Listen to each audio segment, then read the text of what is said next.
Alright,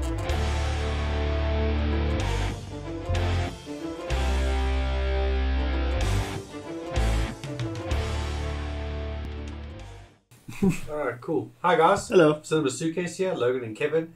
Today we're going to be doing one of my favorite movies, Dredd from 2012. Yeah. You know, you introduced me to this film, and I'm curious to hear a professional opinion. Professional opinion, yes.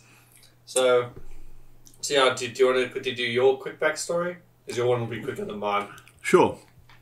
My backstory, as you said, is very brief. I was over at your house to do a project we were working on for college. And of course, you and I don't stay nearby, so we had to overnight. And you were like, all right, what can we watch for supper? How about Dredd? And I was like, the hell is Dredd? I know the character's name, but that's about it. And you were like, you've never seen Dredd? You are watching this. Yeah. And you sat me down and we binged it, watched it, and I loved it. Yeah. That was my entire origin. You were like, hey, fool, you need some culture. Exactly. Yeah. So for my origin, I'm obviously big into comic books, and I read comic books and everything. I was a big fan of Judge Dredd and everything, and then we sort of, because obviously Dredd was on the list. That was obviously on the list of movies for us to do. Yeah. Definitely. Mm-hmm. But originally for December, our plan was actually to do like a Spider-Man marathon, because we were obviously to build up to No Way Home coming out. But then Disney decided to just prolong it, just push everything back, and because of that, it just completely upended our plans and everything. So we had to scramble a little bit. Scramble and decide, okay, what are we going to watch? What are we going to do? Everything like that. We need December movies and everything. So the thing is, if we were properly prepared, if I was prepared beforehand, I would have brought like my Blu-ray. I would have brought like some of my graphic novels, because I've actually got this one really cool graphic novel my dad got me, where it's Batman versus Judge Dredd, where they cross over, and it's like this big thick graphic novel, and it's basically just like these like 4 different short stories where the 2 of them cross over. That's really cool. And it's actually like really, really cool. Is Dredd or Batman the bad guy, perceived as the bad guy? Initially. Because it depends on the crossover, because some crossovers Judge Dredd goes to Gotham, and the other ones Batman goes to Mega City 1. Oh, nice. And everything like that. Wow, that kind of reminds me of Predator and Batman, those crossovers. Yeah, those crossovers are epic too. They're really good, because Predator's always like the bad guy. Oh. Yeah, my favorite moment from the one crossover. There's the one crossover. I think it's the second crossover story after they've already like initially met. And everything like that. Mm-hmm. There's this bit where Batman's obviously driving in the Batmobile through Gotham, and he's obviously like headed off to his next case or whatever. And then Judge Dredd comes up with his like his law I can't remember what they're. Oh yeah, I can't remember what they called it. It's those bucks. It's something. It's law something. I think Law Rider or Law Buck or I can't remember the exact term for it. But he has that buck. He comes up on his bike. He shoots the Batmobile. Batmobile like tips over to the side. And then obviously this was like the 90s. So obviously the Batmobile has this very intricate design with like this intricate like dome like window. The Jetsons. The Batman sat in. So it was obviously like very intricate and everything like that. And then Judge Dredd like the car's tipped over. The Judge Dredd walks over to the car and like he looks through the window so you can see if Batman's alive. And then suddenly there's this 1-page panel of just Batman's fist launching out of the out of the windshield and like hitting Judge Dredd in the face. I love that bit. That must be epic to read. I love it when they suddenly have a full page panel, and I love those moments. That's epic. It's a really awesome moment. When I'm busy editing this episode, I'll go get the page and I'll actually put it here so you guys can see it. Nice. But yeah, so anyway, Judge Dredd, really cool character. He's from 2000 AD, which is like a British comic book publishing label. I was gonna ask you who published him. Yeah, so obviously 2000 AD is not very well known in the cinematic. Well, no, it's not known in the States. Oh, because obviously the States are where that's the main comic book hub. So like DC pretty much had to do. I mean they co-published it, but DC obviously had to do most of the distributing when they did that crossover. And then I actually collected this one Judge Dredd comic book series at one point. And instead of 2000 AD publishing it, they made a deal with this other indie publisher in America called IDW. And then IDW basically published the comic books for them. That's cool. Clever. Bit of networking. Yeah, and it's very weird and it's very different because like 2000 AD, because their comic books, it's not like a normal single issue that you buy. It's more like a magazine, and it's got these different stories for different, because they have a whole bunch of different characters like Rogue Trooper and all those like different characters, and Judge Dredd's obviously their main character, and then it'd be like a short story. And there's also like these little like mini books you can buy of like Judge Dredd. I've got a couple of those as well. Nice. But anyway, so going through the backstory again. Basically, I watched the 1995 Judge Dredd with Sylvester Stallone. I'm actually a big fan of that movie. I mean, a lot of people don't like it, but for me, it's a guilty pleasure. Fair enough. And then my one friend, he's like super like mega fan of this movie. Like it's one of his top 10 favorite films of all time. Wow. He really wanted to watch the Judge Dredd movie, but he didn't want to watch it by himself because he heard it was bad. He listened to the Collector, which is never a good thing. Yeah. So I basically I said to him that, no, fool, this is actually a good movie. Like, let's just sit down. I basically did to him what I did to you. No, fool. I'm like, no, fool, let's sit down and watch this movie. And he really enjoyed it. He said it's very good. It is a good film. Because it's just this, okay, well, I'm talking about the 1995 one. Oh, okay. Well, I'll take your word, it's good. Yeah. I mean, if Sylvester's in it, it must be somewhat tolerable. Yeah, like, it's a cheesy action movie. Like, it doesn't have a great plot and everything, but it's just 90s cheese. I was going to say... You just watch it, you just have this, like, permanent grin on your face the whole time you watch it. Exactly, it's one of those joyous films. Yeah, of course, I get you. Yeah. But anyway, so getting back on track to this film, the 1990 film was more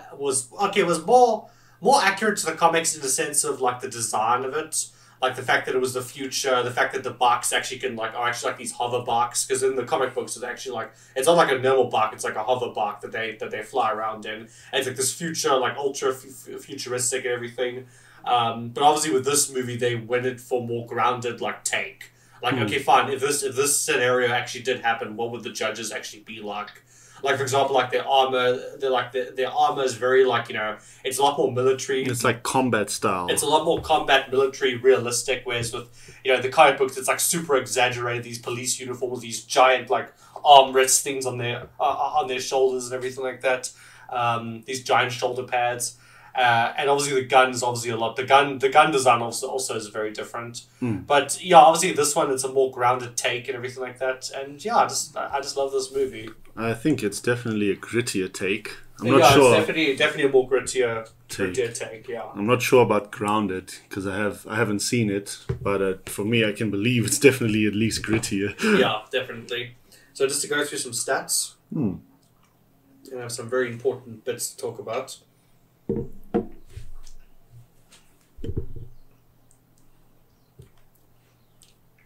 Just bring up the... Okay. So, this movie was directed by Pete Travis, right? Okay, but keep that in mind, okay? Because this movie was actually shadow directed by another person that I'm about to mention. So this movie was written by, obviously we have the credits of the original Judge Dredd creators, John Wagner and Carlos Esquerra. Just like, not sure how you pronounce that one. Esquerra. Esquerra, yeah. There we go. But this movie screenplay was written by Alex Garland. Now Alex Garland was just a screenwriter at the time. He hadn't done his directorial debut, and he technically he didn't direct this movie. But Carl Urban, who plays Judge Dredd in this movie, has come out since then and said that even though that Alex Garland officially wasn't director, he very much was there on set every day, and he basically directed this movie. This movie pretty much was his vision all throughout. Wow. Which is very cool for a screenwriter, because often with a screenwriter, you sell your script and then the studio takes it and then you have no control over what happens with it. True. I remember one lecturer even said to us in college that, like, you know, the only way to make sure that your script is adapted exactly the way you want it is if you're a director screenwriter combo. Direct the film as well. That's the only way to make sure that your screenwriting, that your script is done properly. Otherwise, it's subject to change. Yeah.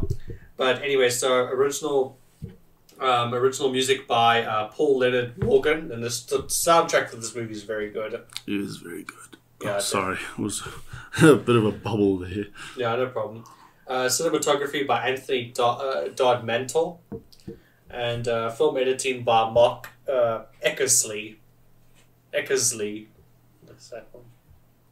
Yeah, Eckersley. Eckersley. I didn't think you said it wrong. I was just like, wow, that's an unusual name. Well, I don't know. I always show it to you because you're good at pronouncing these names, and apparently, it's a lot of these are like they're tongue twisters. But yeah, I get you. No worries. But anyway, so I'm a big fan of Alex Garland. I love his films that he's done since then.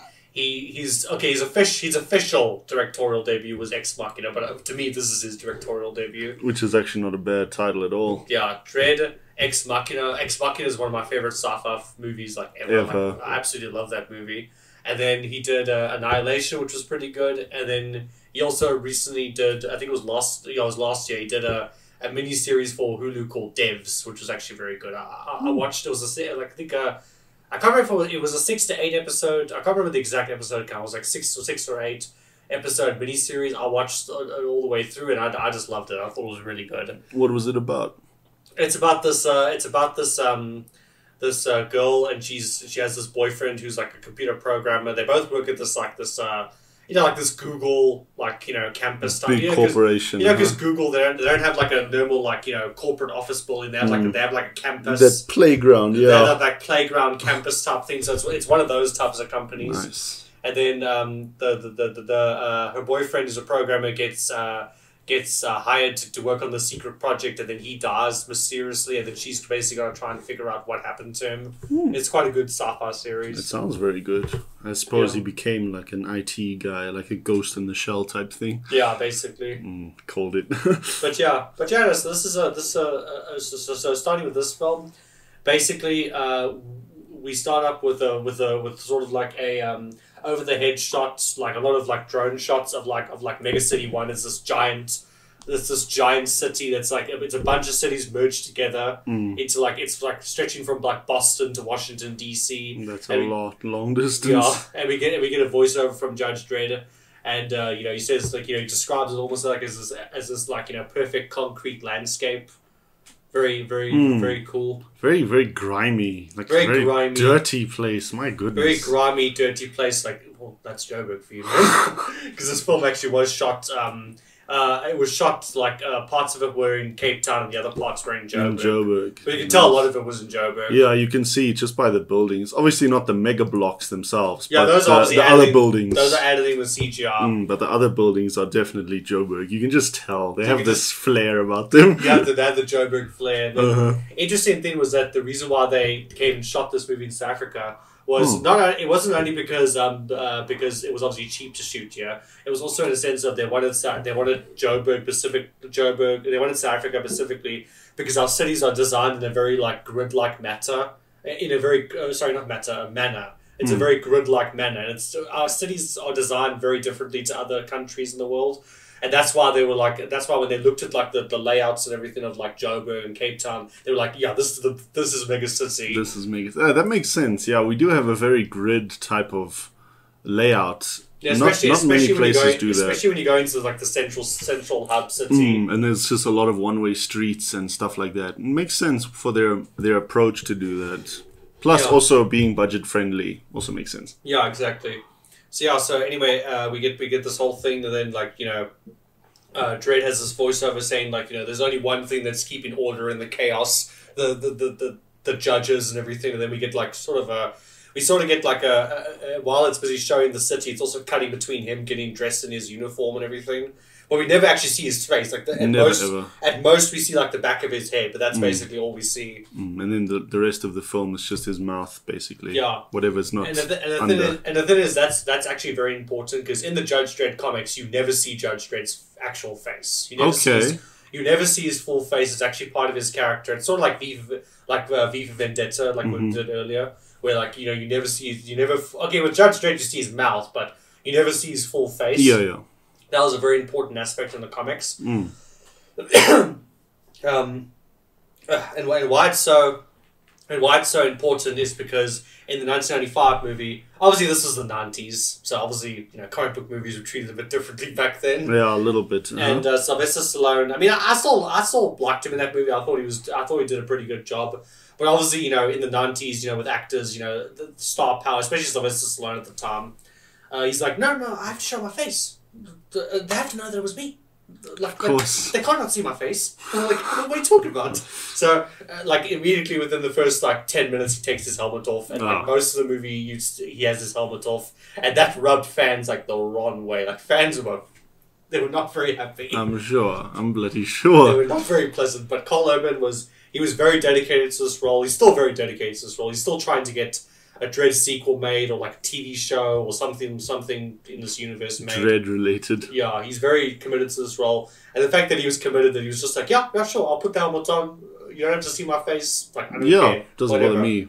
Yeah. That's cool. That's a bit of fan service from his part. Yeah, exactly. Instead of fighting this, like, that aspect where his face is never revealed, he's like, no, keep it. It's fine. They don't need to see me. It's about the character, not about me. Yeah, so exactly. I'm glad he did that. Well, shout out to him. Yeah, very, very cool. So yeah, eventually we get our first car chase. There's these guys that are in this like van, which you can instantly tell it's Africa because that Pacific car model is like so popular here, especially in Joburg and stuff like that. Yeah, especially if you go to Joburg. My goodness. Yeah. Anyway, and then they're busy. They're driving, and they're also busy drugged up on this drug called slow-mo. And what slow-mo does, it's like this inhaler, and then you take it. It's not like an asthma inhaler, but you take it, and then it basically like it slows down time to like 1% its normal speed. As like the super addictive drug that's just hit the grid and everything like that. And then anyway, Judge Dredd's chasing them. The one guy in the back, a famous South African actor who was actually in District 9.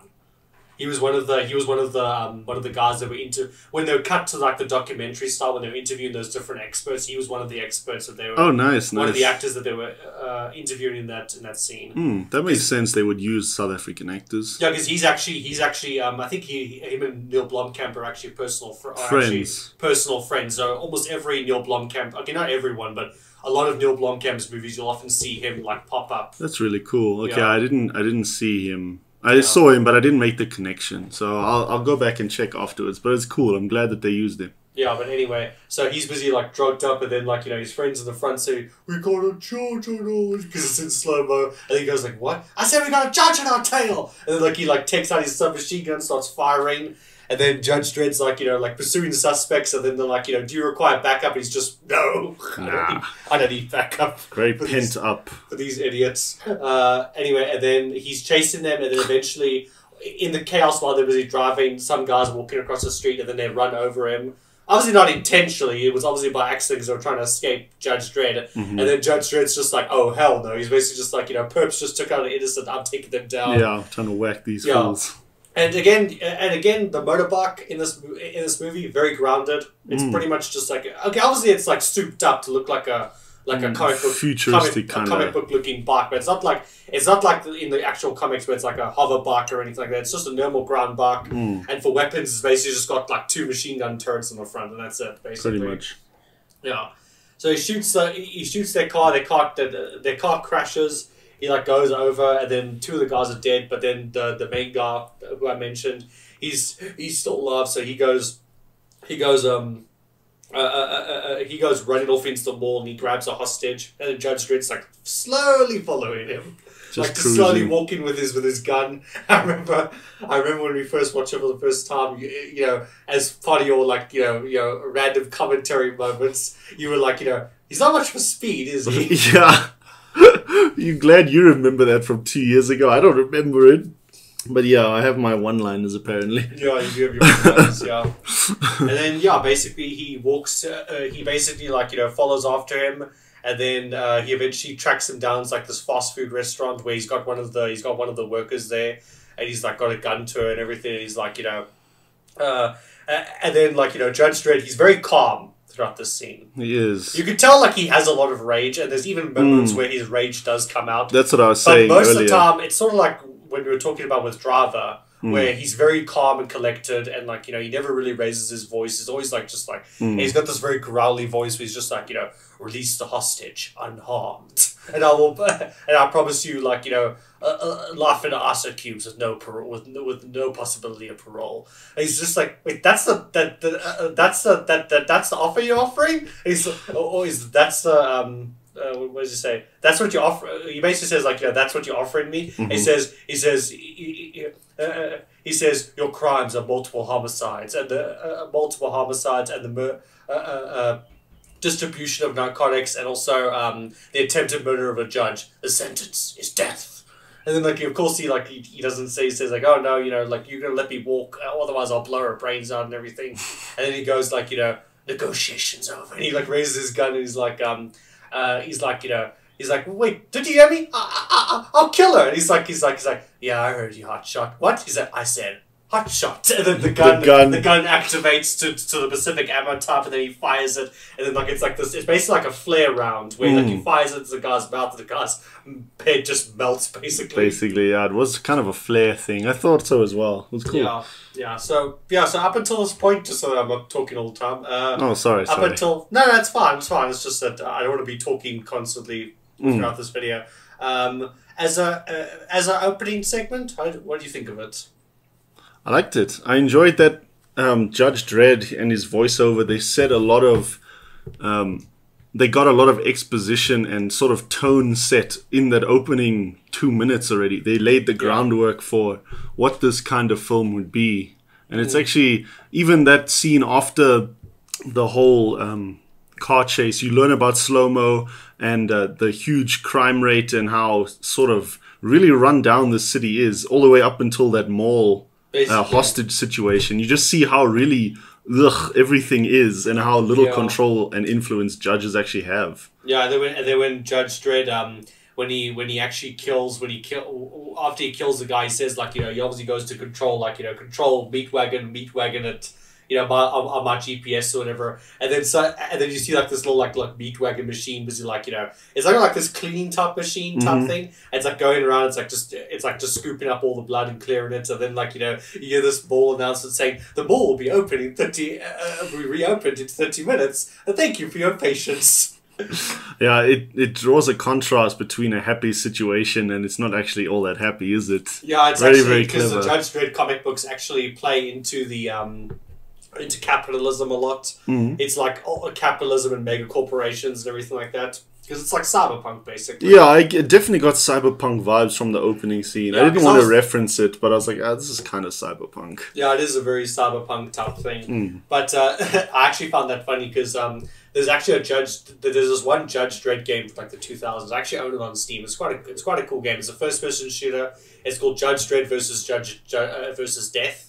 Because there's this one villain in the comics called Judge Death, and he's like this ghostly, like this ghost type character. He's like sort of like the supernatural type of villain that Judge Dredd fights. And he's basically like Judge Dredd's Joker. Basically, he's like his arch nemesis. He's the main villain. Main villain. Wow, didn't think they'd actually implement supernatural things into this comic. They actually wanted to do that. In the sequels. They wanted to go more supernatural, and that was actually something that he considered for this first movie. But they kind of just considered. They were kind of just like, no. I think we should keep this first movie grounded. Grounded, I agree with them. We should keep it grounded and keep it realistic in the sense of, like, if this situation were to happen in our real world, what would it look like? What would it realistically look like? True. That type of I appreciate that restraint they showed then. Because it's easy to, as you said with Venom, I think, I don't know if we said it in the episode or off camera, but you said once you start with the main arch nemesis in the first movie, what do you really go to for the sequel? Yeah, we did mention that in the episode actually. Yeah, basically, like, don't start with the big villain. No. I mean, sometimes you can get away with it, but most of the time, no. Rather save the big villain for the sequel.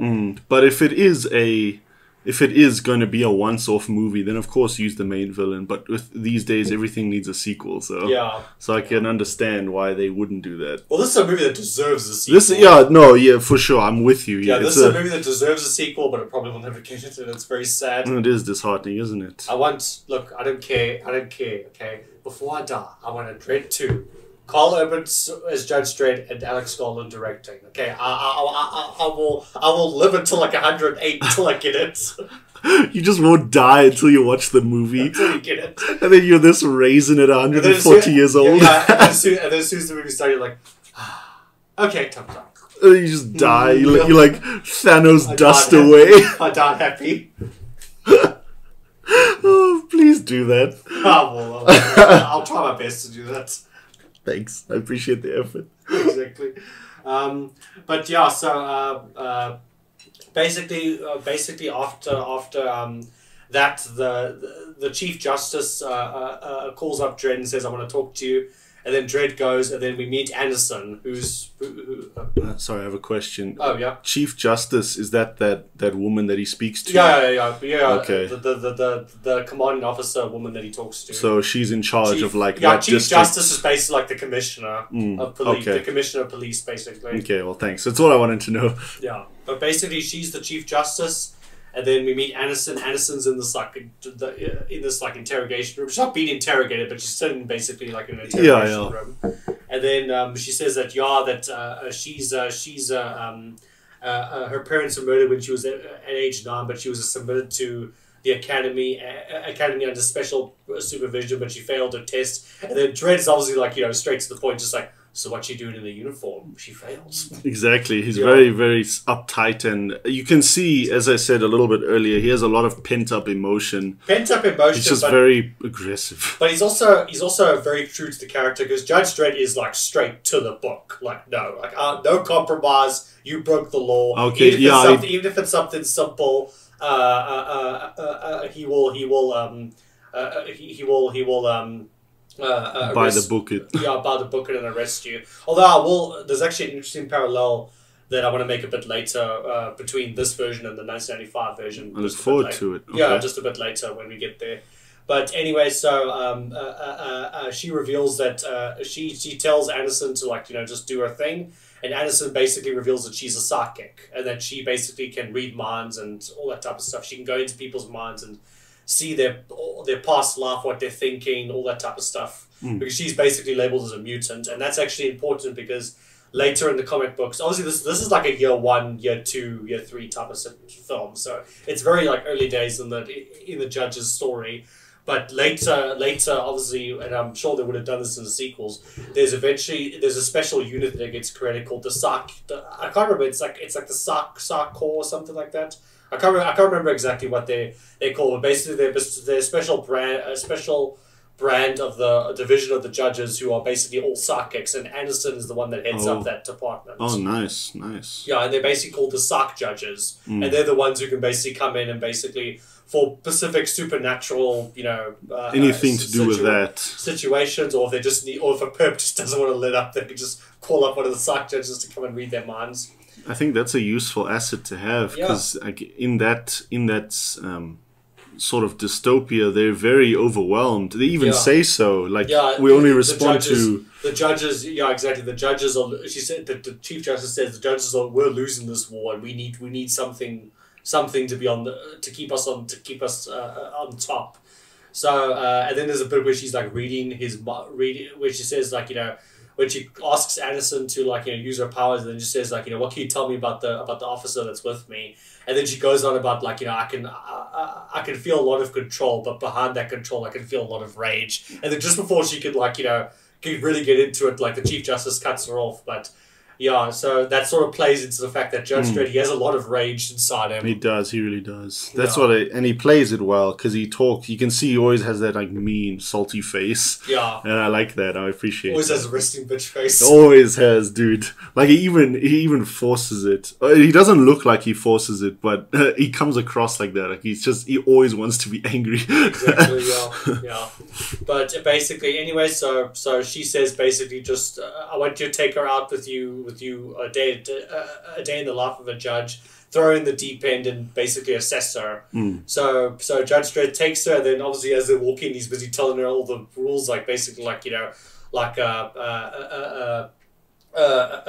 disobeying a direct order from your commanding officer is an automatic fail. Losing your gun or having it taken away from you is an automatic fail. He's basically going through all the things, and he says, are you ready? And then she says, yeah, I'm ready. And he sort of looks at it and says, your assessment starts now. But yeah, so anyway, continuing on from where we left off, basically we then, Judge Dredd, he's walking with Anderson, he's giving her all the, do this, automatic fail, do this, automatic fail. It's like a driving test, basically. Dude, I was there. Oh, I hated it. Yeah, because when we were going to that scene, I was like sitting there with you, and I hadn't mentioned anything, but I was going like, yeah, this is Kevin when he was trying to get his driver's license. Dude, it's like, oh, this is an automatic fail. If you roll, it's an automatic fail. If you don't check your mirrors at this point, it's an automatic fail. And I'm just like, you.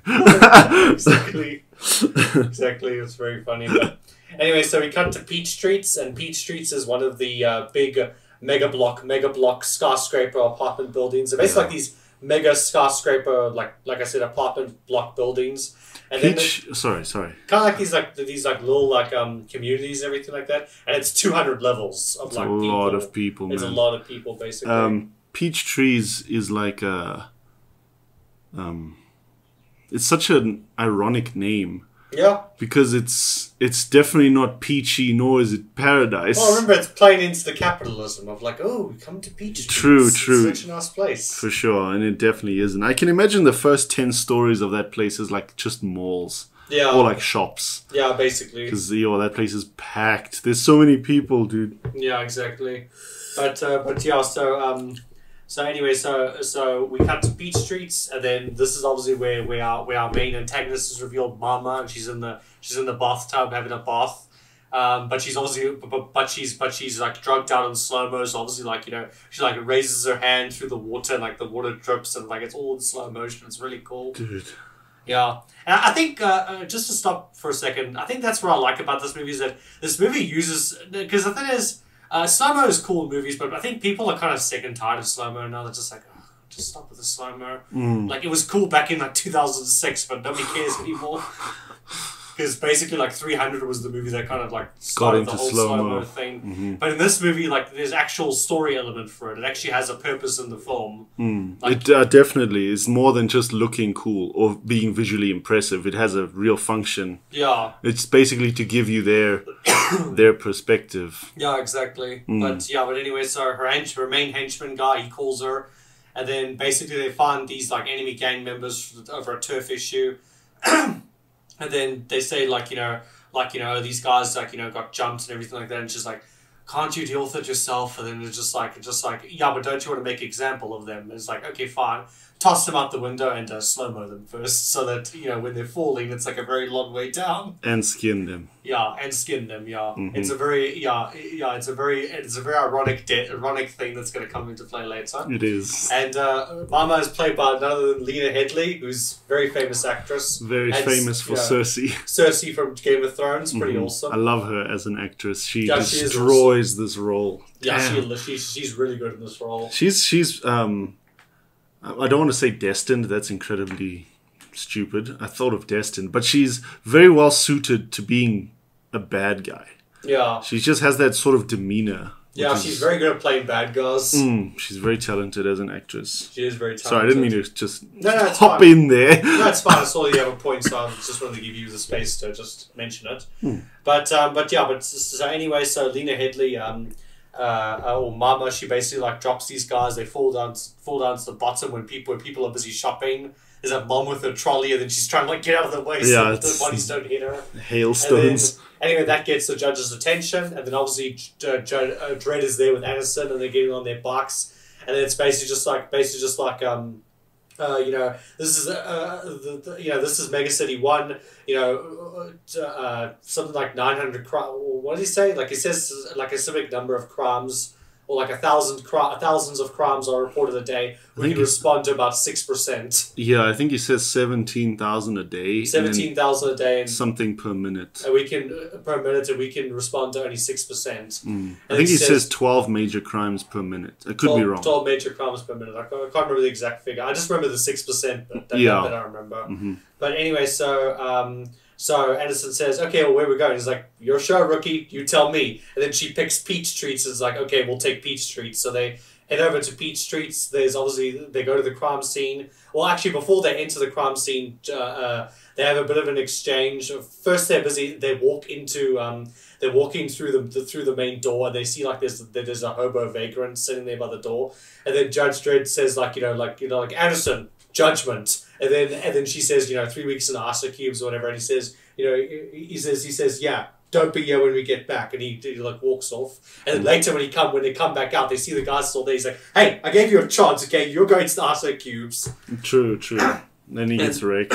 Yeah, and that's actually. That's actually the little parallel that I mentioned earlier that I wanted to mention, because obviously I mentioned earlier that Judge Dredd's very to the book, right? But but in this version he's harsh, but he's also fair. Like he knows that this guy's like probably like homeless. He doesn't have anyone that's taking care of him. He's probably like it's probably been days since his last meal. So he's like okay, fine, I'm giving you a chance. Like don't be here when I get back. Yeah, and it's not a hard request. It's not a hard request. It's just like, just move and just, get out of here. Don't be here when I get back and everything. But obviously when he gets back and the guy's still sitting there, he's like, okay, no, I gave you a chance. Yeah, no. And you can't really fault Dredd for that, because it's just like, he gave the guy a chance. For sure. What's an ISO cube? Is that like a holding cell that they use It's like a futuristic prison cell. It's like this cube type thing. Like they get shrunk down into. I'm not exactly sure what it is, but it's basically like this like futuristic cube cell type thing they use. Obviously, I don't know what that actually would look like in this universe, but But it's from the comics. It's from the comics, yeah. Okay. But anyway, the parallel I wanted to draw was that what people didn't, some people, because I was watching this review of the 2 different Judge Dredd films the other day, and they were mentioning that like what they didn't like about Stallone's Dredd was that he was kind of to the book, but kind of too much to the book. Like unreasonable. Like he was unreasonable in the sense, like like people there's this one funny scene. Obviously, it was played up for comedy, but there's like this one scene where there's this guy with like this sports car. He's obviously like this rich dude. Rich dude who's like kind of like trying to cheat the system, and like his car's parked right, and then Judge Dredd's like, okay, buddy, you're not you're gonna get some judgment. So he takes his gun, he goes into like a hot shot or whatever, which is like his little mini rocket launcher, and he just blows up the guy's car. And it's like obviously played up for comedy to kind of say like, oh, my car and everything, but it's also kind of just like, that was excessive. That's a bit excessive, Dredd. Yeah, I get that. And then like at one point he finds a guy. Because the one character in the movie played by Rob Schneider, is a very famous comedian actor. He just got out of prison, and he goes to this mega city block, obviously to find his apartment, and he gets kind of stuck in this like block wall. Like he gets kind of like captured by these guys. He kind of gets like he gets mixed up with these gangsters, but it's a misunderstanding. Like it's like he's not actually with them. He's not trying to do crime or anything. He just gets he's at the wrong place at the wrong time. That makes sense. And then he's hiding underneath the scene, and then Judge Dredd finds him, and then he says to Judge Dredd, like, look, no, man, look, I just got out of prison, I'm not looking for any trouble, I got mixed up in the thing, I couldn't find my apartments and everything. And you could tell, like, you could tell he's telling the truth, but Judge Dredd's basically just like, nope, you were with these gangsters, 3 years in the ISO cubes. Oof. Oh, yeah. Yeah, and then, that's not right. They did it purposely because they're trying to show that Judge Dredd's kind of a bit too harsh. And then that's kind of the lesson that he learns that, okay, no, not everybody, you need to, like, not every situation is so black and white. You need to, like, look at the situation a bit differently, and you need to learn, and he learns a bit of sort of a lesson about ethics and everything like that. Okay. So obviously it was purposeful. They purposely did that in the movie, but obviously to a lot of people watching, that rubs them the wrong way. Kind of goes like, geez, Dredd. Yeah, calm yourself. And then when people see this version of Judge Dredd, they're like, okay, this version's a bit better because he is harsh, but at the same time he's fair. He's fair. He's fair, and he's willing to look at a situation and go, okay, no, I'm giving you a chance to, like, get away and everything like that. Makes sense, of course. But anyway, yeah, so that's a long tangent. I'm curious because I haven't seen that movie. But anyway, we definitely need to do the 1975 Judge Dredd at some point. We'll get there eventually. Yeah, we'll get there eventually. You can add it to the list. But so anyway, so they go to the crime scene. The guys are covered up in blanket, and then at one point Judge Dredd things, and like the guy's head's just completely mushed. It's like the brains all over the floor and everything. It's mushed. Because obviously he fell like 200 stories to the ground, so he's obviously like, just a puddle at this point. I wonder what speed they pick up. Because, like, momentum from that fall. It's probably like a very... It must be a hectic speed, Mach 1. Okay, not that fast, but still. But yeah, basically. Because they're basically a kilometer above ground. Yeah, that's a heck of a fall. Level. I'm sure someone can do the math, and probably has, but I definitely can't give you a rough estimate. Yeah. I'm not that kind of guy. Yeah. But I'm just curious about it. Yeah, but anyway, so Judge Dredd looks at the guy's teeth and he knows that, okay, this is a slow-mo inhaler, so it's clearly a drug issue. And then Anderson doesn't know what slow-mo is, so the medical examiner there like explains it to her and everything. And then they kind of they go with the medical examiner, and then he sort of explains to him like, yeah, this entire block is run by one gang leader, and that's Mama. And we sort of give Mama's backstory and everything, how she was just like, she used to be a hooker in like the red light district, and then one day her pimp like obviously like cut her up because obviously she's got scars on her face, so that's obviously what happened to her. And then after that, she was kind of like, okay, no, I'm done. And then she killed her pimp, took over his business interests, and then basically she started at level 200 and basically just worked her way down. Took over everything. Until eventually the whole block is basically hers. She takes out all the enemy gangs. There were 3 gangs. There was the Judged, and then the Black Dragons or Red Dragons, something like that. The Black Dragons, and then there was another one. One more, yeah. Yeah. But me and my dad quite really like the Judged, because the Judged have like these. They have the tattoos. They have like these mock leather jackets. They have paint their faces to obviously have the Judge Dredd mask. And me and my dad actually like that because that sort of reminds us of the one Batman graphic novel, The Dark Knight Returns, where there's this mutant leader, and he's got like this mutant gang or whatever that obviously he's like terrorizing the city, and that's what brings Batman out of retirement to stop him. And then when he stops because he beats up the mutant leader, and he does it right in front of where all the gang can see him, and then they see that the leader's humiliated and everything. But then after that, they become inspired by Batman, and then they become this new gang called the Sons of Batman. And they're not like a gang, they're like a gang of vigilantes basically. And then he sort of like trains them, and they sort of become like he's like sort of his army. That's very cool. That's interesting. Never knew of a storyline like that. Yeah, there's actually an animated adaptation of it that I think we should do one day as well. A movie or like an episode of this series? No, animated adaptation. It's like a part 1 and part 2 because it's a very dense graphic novel. Oh, okay, so it is a movie. That's what I'm saying. It's not an episode from the series. Yeah, it's like a 2-part film series. Okay, should definitely get to that then. Yeah, definitely. It can be an extra. Definitely. But so anyway, they find out that Mama's there. And they're like, they track the perps to level 39. So like, okay, cool. We're going to go there and find where the perps are, obviously in the vicinity. And then, basically there's basically this one like apartment, which is basically like a drug room where they basically sell the slow-mo and everything like that. And there's people there getting high and like a whole bunch of guys with guns and everything. Typical crack den, yeah. Typical crack den. Judge Dredd and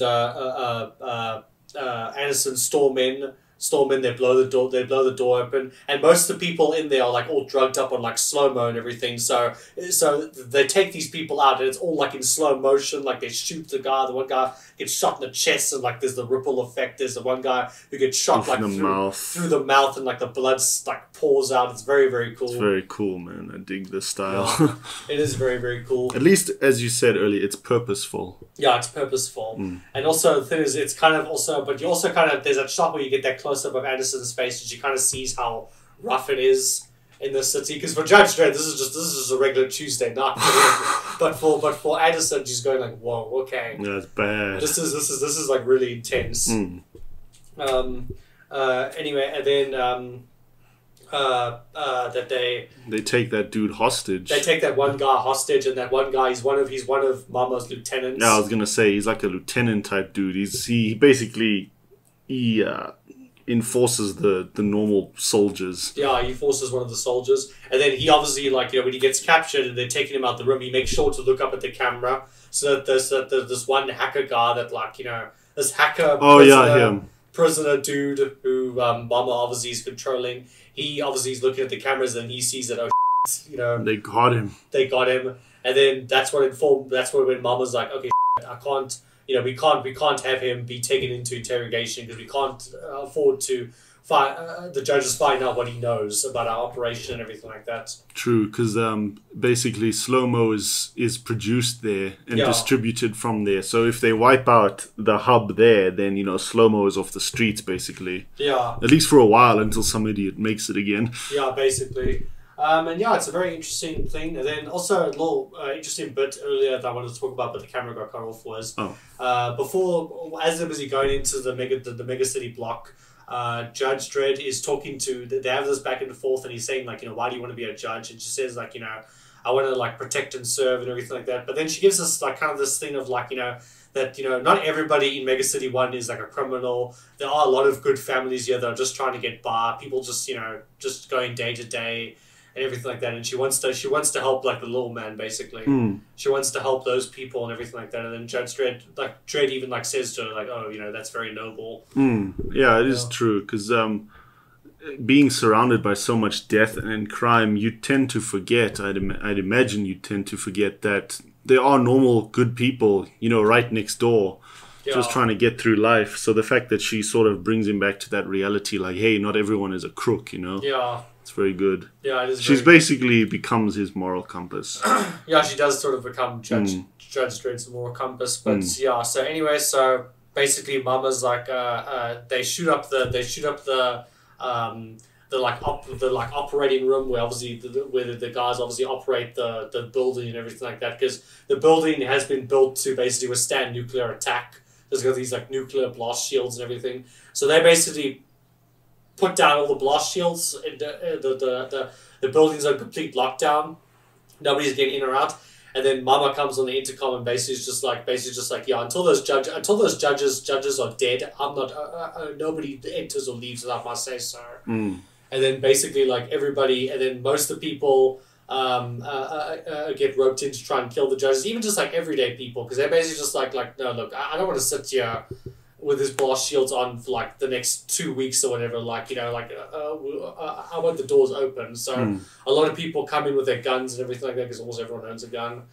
And basically from there, then that's basically what sets off the first act, essentially. Pretty much closes it off. Yeah, then Dredd and Anderson are basically trying to get through this building, going coverts and everything, while almost the entire block is trying to kill them, and also while trying to keep this like prisoner guy alive, because they need him. They need him. They need to know. They need the information that he has, basically. And he refuses to talk, so they kind of endure his for a while. They keep him along. Sorry. Yeah, there's even that bit where, because how they know that he's him is that Anderson, when she's handcuffing him, she reads his mind and knows that like it's him and everything. And then she's like, sir, it's him. And then it's like, how sure are you? 99%. He's like, we can't execute a perp on 99%. And like he goes all up on the guy's like, save me a lot of paperwork if you just confess now. And he's like, obviously not going to confess. It's like, we'll see how you handle a few hours of interrogation. Poor guy. Yeah. I feel bad for that dude. Well, I don't actually. He's kind of a yeah. That lieutenant guy. Yeah. But anyway, so basically they're busy hiding, and then they get behind. They're in this like sort of like this open area where the medical center is, and they're hiding behind this. They're hiding behind like in this like this like little like storage room or whatever. And then a bunch of guys are ganging up, and then we also made a joke about there's a one like fat baldly guy who's obviously the leader, and we said he's like discount penguin, and we said penguin. It's penguin, yeah. Penguin. Low budget penguin. Yeah, they were in the access corridor. Yeah, the access corridor. Yeah, sorry. And then they had that sort of brief where he's like, hey, you can surrender now, but they don't. And, Penguin and his groupies, they get wrecked. But then that's also when they come back to that medical officer.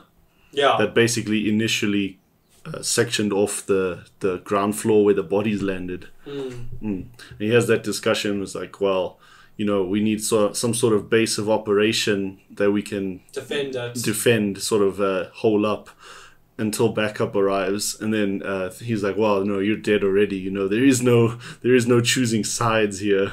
I like that interaction. And he's basically just like, this is a medical facility. I can't afford this medical facility to get shot up and blown up. Shot up and blown up and everything. Mm-hmm. So they're basically on their own. And then there's also that little moment where they shoot everybody in the. They shoot obviously because they throw down a stun grenade, and then Judge Dredd does the classic RoboCop line of like, you have 20 seconds to comply. Yeah, dude, I was thinking I had such RoboCop vibes from that. I was like, oh goodness, here we go. Yeah, and then anyway, they shoot up these guys, and then there's one guy that's left, and then Anderson's got a gun on him, but she sort of hesitated, and then Dredd is basically just like, what's the hold up, Anderson? He tried to murder a judge. The sentence is death. And then she like yes sir, and she like shoots him. Oh yeah, shame, the family man. Yeah, because and the thing is that actually, and again, that's what I really like about the script. It's so well connected because you think that okay, yeah, it's just some random dude, but then later you find out that no, that guy actually was a husband, and because later they go hide in an apartment of this woman who has a baby, and then that's basically his family. His wife and kid, and he basically, and that's also kind of why he went out to go kill the judges because he's like, no, I need to do this for my family and everything like that. Just to get back to normality.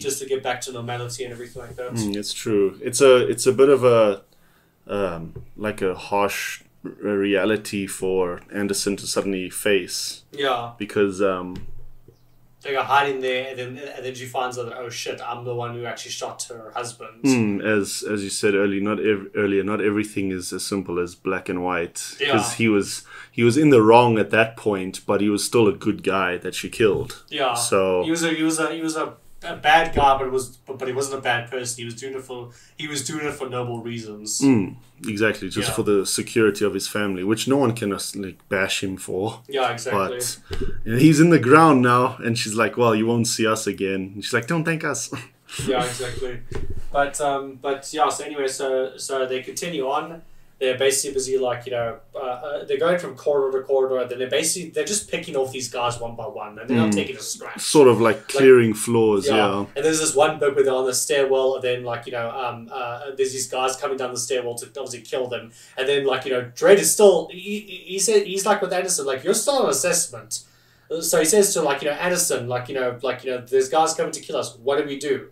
He's saying, he's always making sure that she's paying attention and that she's he's using even though they're in a life or death situation, he still uses this as her training assessment basically. And then she says, okay, no, use gas grenades, and they obviously knock out these guys, but then also at the same time wipe them out and everything like that. Eliminate the threat Essentially.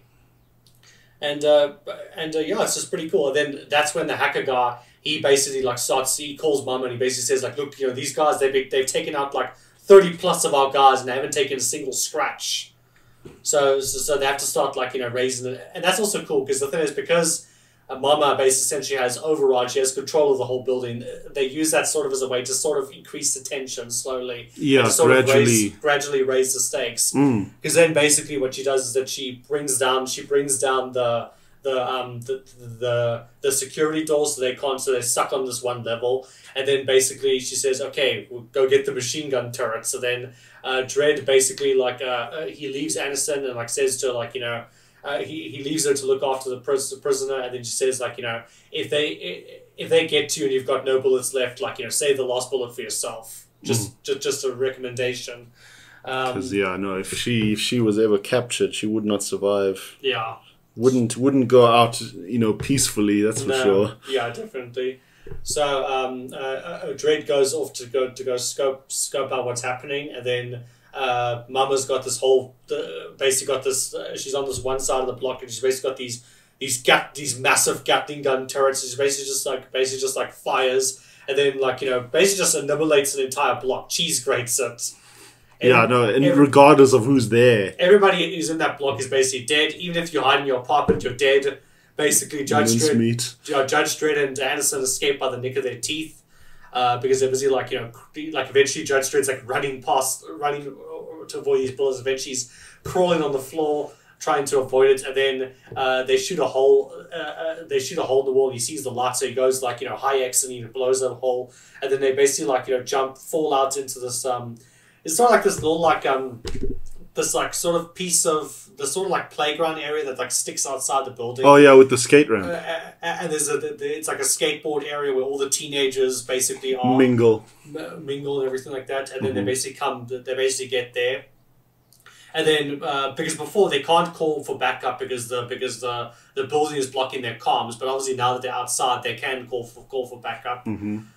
So obviously backup's inbound, but now obviously they can't stay there. They can't stay there because they'll get overwhelmed. So they have to just keep on moving, pushing, keep pushing and everything. And then that's when they interrogate. Well, no, obviously at first, Mama sends her goons in to go, and her main lieutenant guy to like go in and find the body. And they basically said like, we're not leaving until we find a body or like at least a part of it or whatever.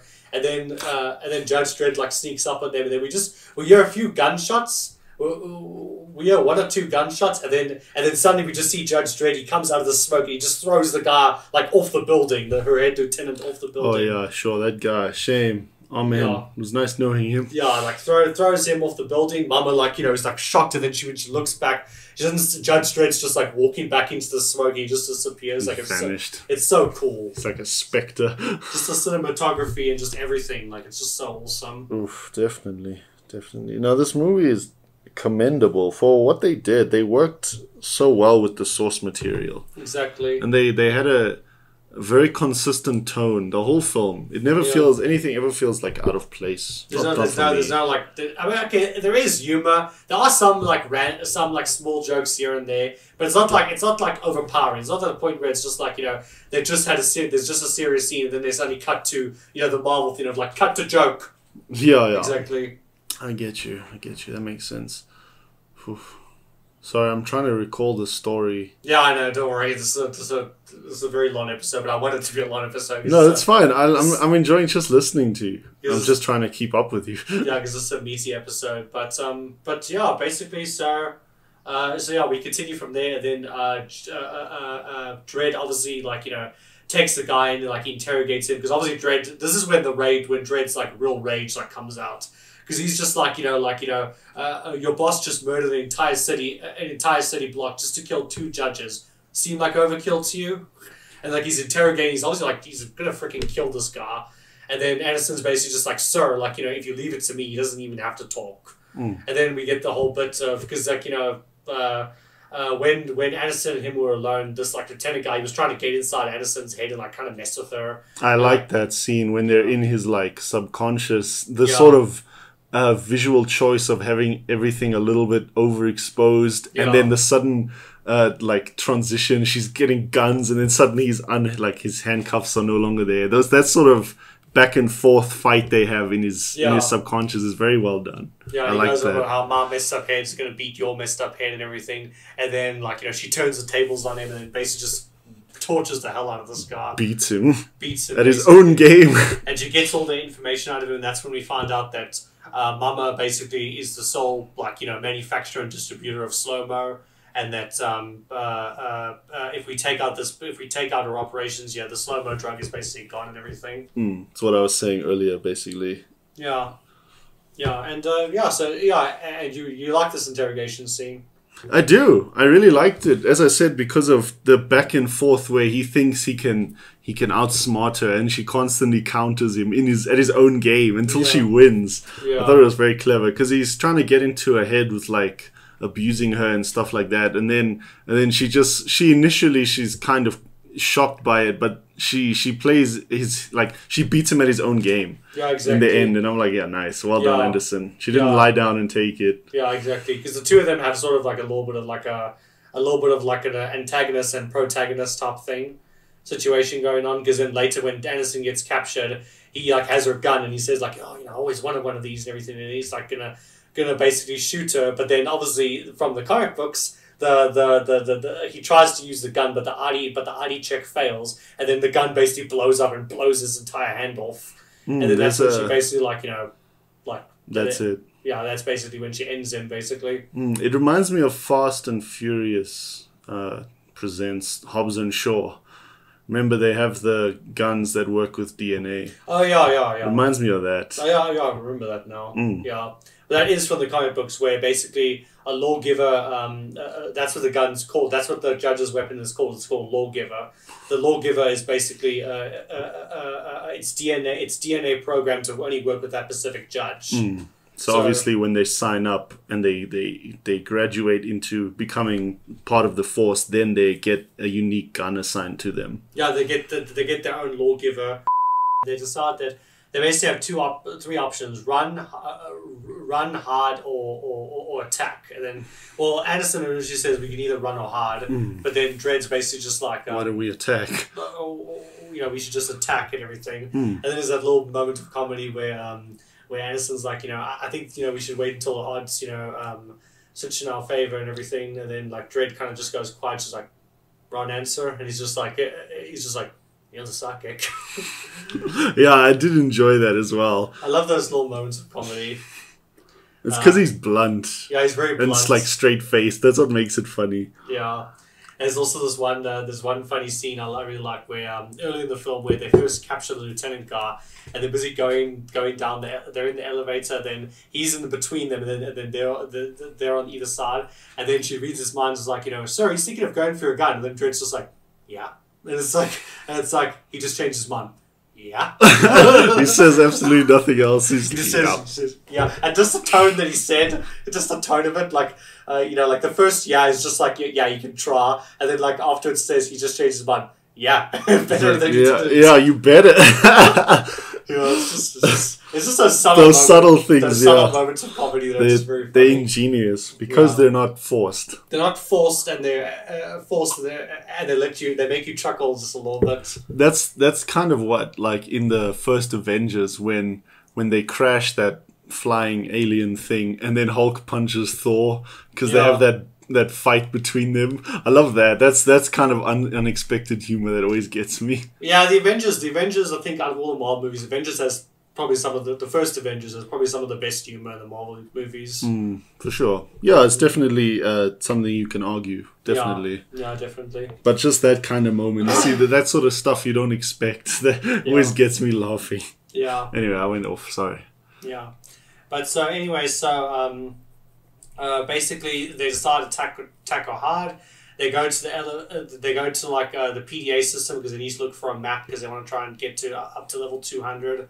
And then there's these two kids there that are like hiding, but like they got guns and everything, and they're obviously trying to, because they obviously want this like lockdown to end as well, so they want to basically go and kill the judges or whatever. So then they go to the PDA system, and these kids come up with their guns, and they say like but you can tell like they've never done this before because they're kind of shaky, very shaky and everything. So they say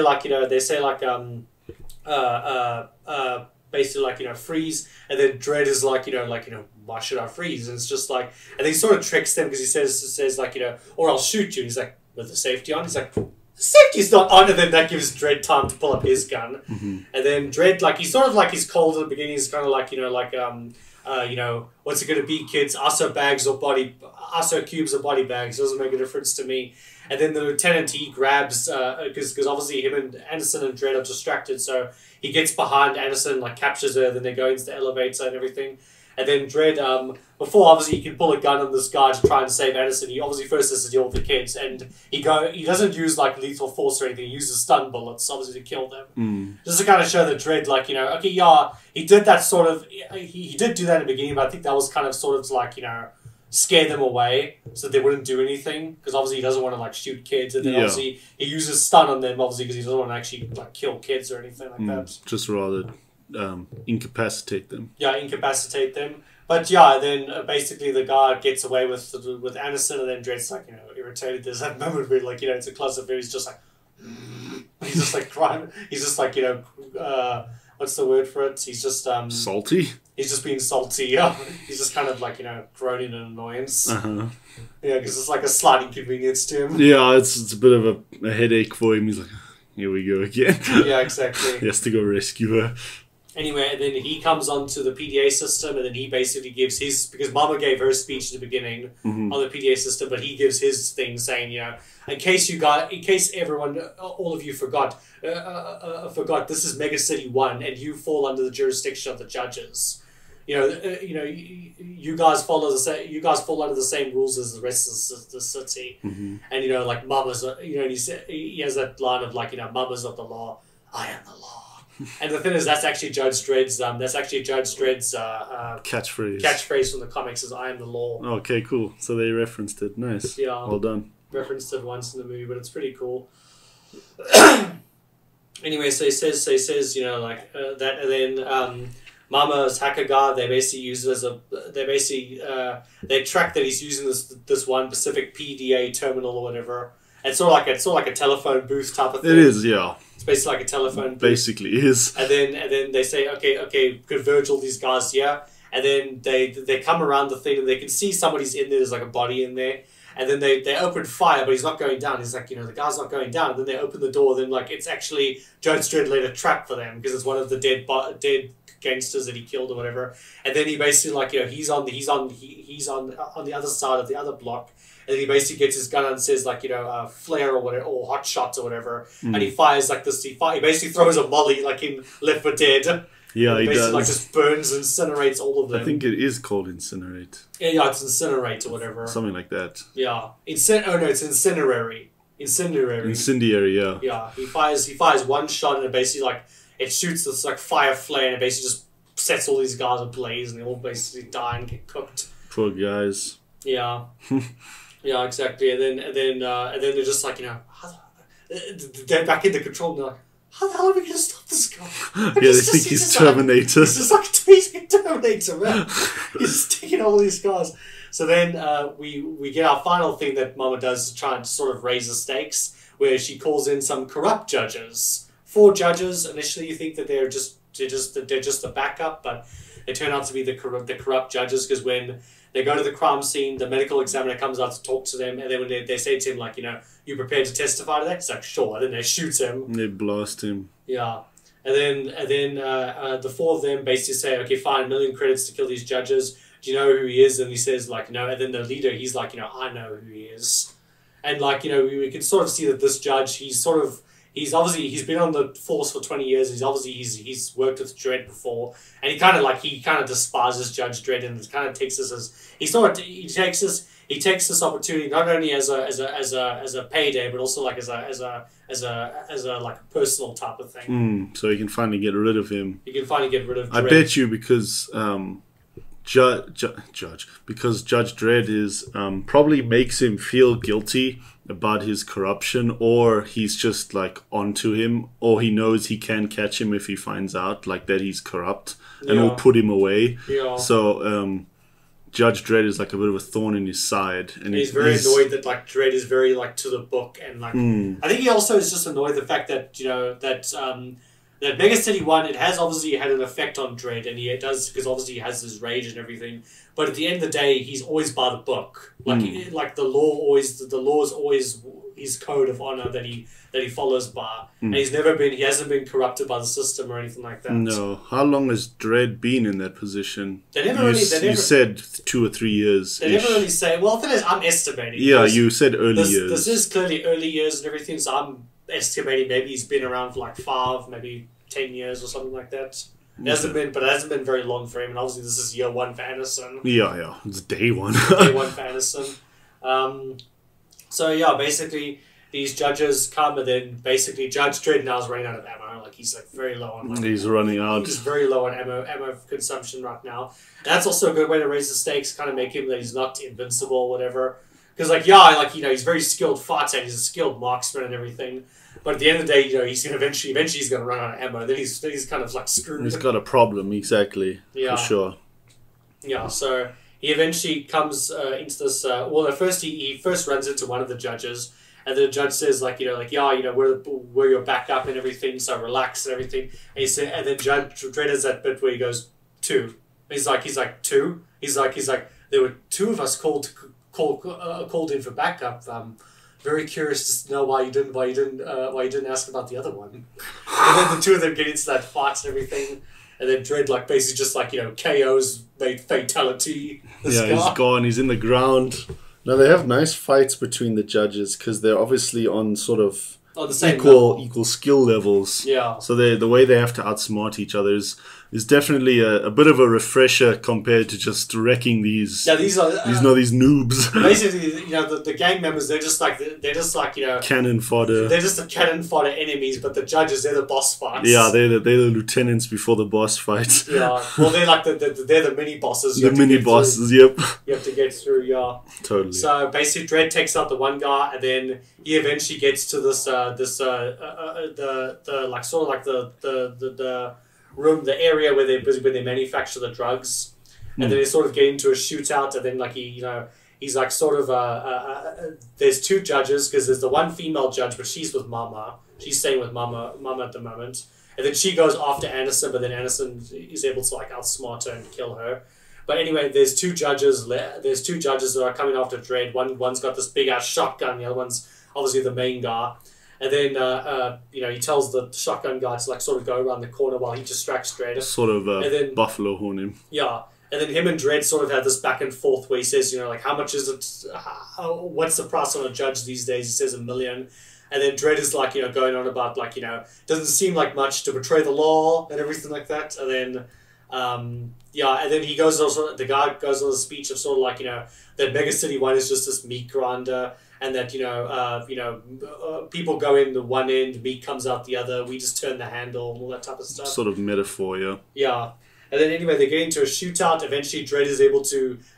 he's eventually gets stuck in a corner and he's going through all of his bullets. But like it keeps saying empty, empty on everything. Like he goes like, rapid fire, empty, incinerary, empty and everything. Eventually he gets to high X. He's like, okay, shit, this is the last bullet I've got. So like he flips around the corner. Like he shoots the one judge in the head. It completely blows his head up. Yeah, shame. That poor piece of meat. Yeah. Anyway, and now he's out of bullets, and then basically he's like, two-way split now. And the guy's like, yeah, I'll be breaking a sweat if you didn't just run out of bullets. Anyway. I like that line. Yeah, it's like he knows. Yeah, exactly. How he knows, I don't know, but he knows. Well, he probably heard Dredd, because remember because to call up the ammo types, you have to speak into the gun. Oh, yeah. So obviously he heard him busy, like, he overheard him talking to his gun, and obviously found out that he's running out of ammo and everything like that. So anyway, eventually Dredd gets behind a wall, but then the enemy judge, he uses armor piercing, and he's able to get a shot off on Dredd, and then Dredd falls to the ground, and then like it's about to like take him, and then Dredd's like wait, and then he sort of goes on this whole speech, like it really bugs him. He says like wait, Judge Dredd, the Judge Dredd, finally gets on the wrong end of a gun, and he says, wait. And he's like, wait for what? Wait for me to change my mind? Give yourself a few more laughs because you're so pathetic and all. He goes on this whole speech, and then Dredd's just like, no. And then like Anderson shoots him. He's like, wait for her to shoot you. Just get out the way. Yeah, somehow he knew Anderson would be there in time. I think he clearly spotted Anderson. He must have seen her, yeah. And then but I think obviously, because normally in those types of scenes where like there's another person that's obviously going to sneak up on the bad guy, usually they show that they're sneaking, so that obviously the person who's on the run end of the gun is basically trying to distract them until it happens. Mm-hmm. But with this film, they don't show Anderson. Like Anderson comes out completely out of the blue. So I'm logically, Judge Dredd probably saw her, but just we as the audience didn't. Yeah. So we were also like, what are we waiting for? Because I remember when my dad first watched the movie, he didn't understand. He didn't understand that scene. He's like, why did he say like wait? Like he didn't really get it. But I think it's really, really well done. Yeah, for sure. So it is a minor issue. It's not something to really riot about, is it? Yeah, definitely. So anyway, basically, they're ready to storm Mama. Judge Dredd, obviously from all the dead judges that are around, he's able to do the thing in video games where you collect all the ammo of the dead enemies.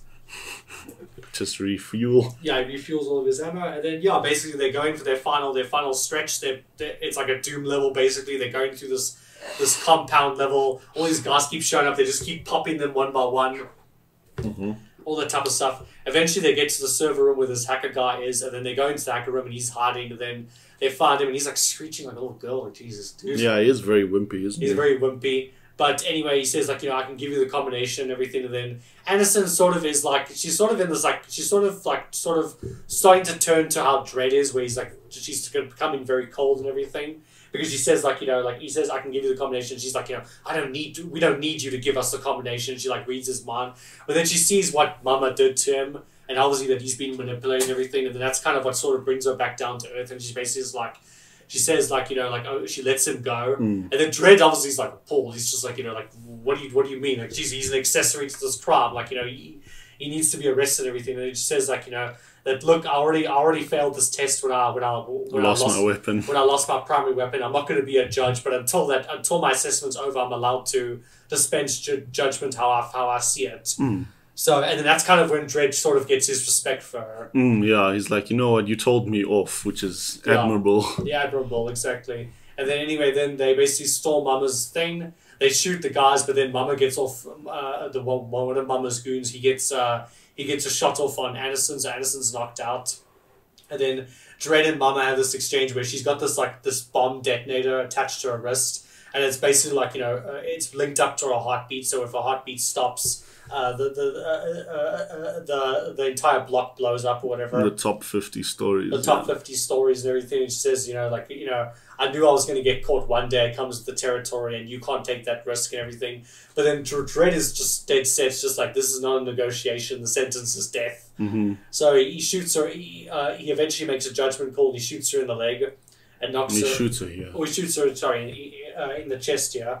He shoots her in the chest, and then he comes out and says he grabs the slow-mo. He's like, how much is the range on that thing? What do you think? Kilometer maybe? We're a kilometer above ground. What do you think it is? So he grabs Mama. Basically, drugs are out on slow-mo, and then basically basically throws her right through the window, and then basically it's her long descent for her falling down. It's a hell of a fall to the bottom. Yeah. Mm-hmm. What a poetic ending. Poetic ending. And the slow-mo is just really beautiful in this movie. Dude. It's so done, because it's done artistically. Yeah, it is, eh? It's got a lot of flares and sparkles, and it's not like a... It's done in a stylized way. It's not like a My Little Pony episode, but it's how do I say? As you said, it's stylized. It's meant to look very aesthetic, and you're like, oh, this is actually cool. Yeah, but anyway, then she basically falls to her death. And then, that's basically the end. They come out. Obviously, the block is no longer under Mama's control. And then there's that moment where Dredd says to Anderson, Anderson, your assessment's over. And then she gives him her badge, and she goes off. And then the Chief Justice comes to talk to Dredd, and then she says so what happened? And then he's like, just simple drug bust. Suspects were uncooperative. Even though it took 12 hours, yeah, exactly. 8 hours or whatever. And then she says, she basically says is she a pass or a fail? And then he basically just has that call of she's a pass. And that's kind of where it ends. Even though he still doesn't tell her she passed. Yeah, she's gonna find out the next day. Yeah, as you said, he's gonna call her for work. Hey, where the hell are you? It's I didn't think I made it. Yeah, exactly. But then basically that's how the movie ends. And then just really great. Good film. Simple to the point, but just with so many layers. It is. It's got a lot of... it stays true to its own vision. It doesn't falter from its tone or its objective at all. It feels very consistent throughout. Yeah. Yeah. Don't have much to say, really. I mean, you said everything I wanted to say. Do you want to do some shots? Yeah. I only have one shot that I really like, that specifically I like. I like the close-up of that hacker guy's eye. Oh, yeah. And it has the camera aperture that opens and closes, because obviously she took his eyes out and he has some sort of augmented eye. Augmented cyber eyes. I really like those close-ups of his eyes. It only happens twice, I think, but it's still very impressive. And other than that, I think just my favorite shots are anything to do with the slow-mo.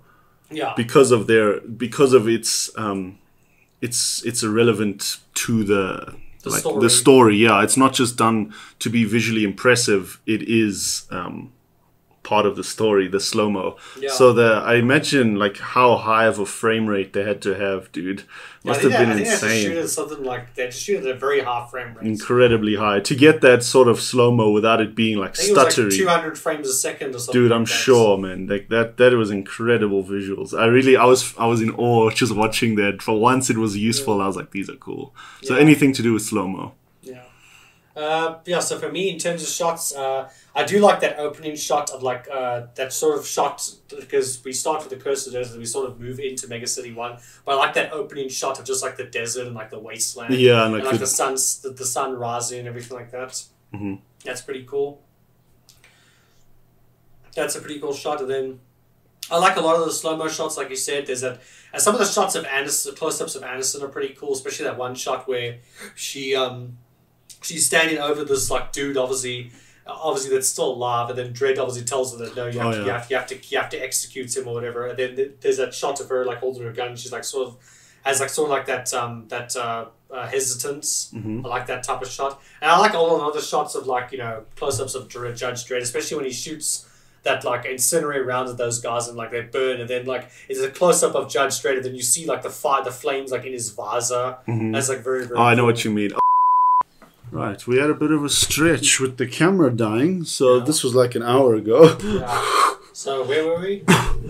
I have no idea. Oh, we were just talking about the final sequences and shots we liked. Oh yeah, shots we liked.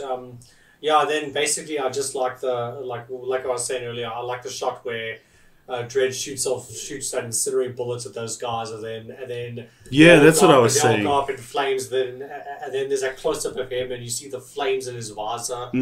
That's what I was saying as well. You reminded me of that. Anything to do with when you're on the lower floors looking straight up and you see the bullets go over? It happens like 2 or 3 times. Yeah. I love those shots. Yeah, they're very good. I had an editing thing I wanted your opinion on.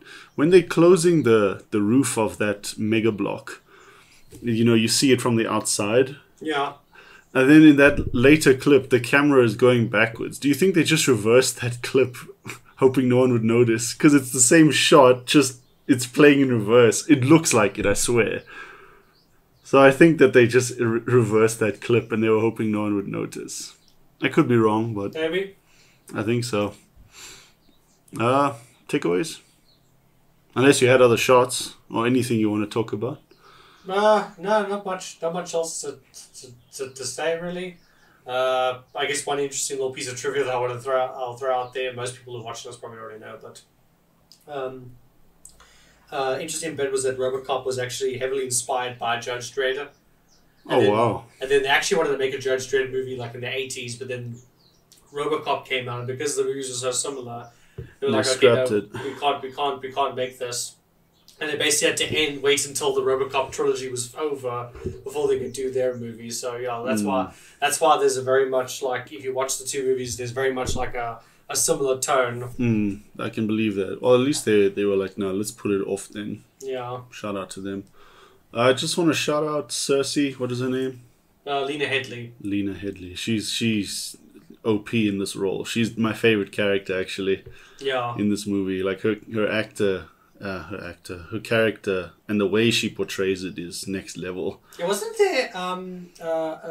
Thinking about that now, I'm pretty sure it was you or just somebody else in our class. Wasn't there a script that you were working on for script class, and it was about like a female?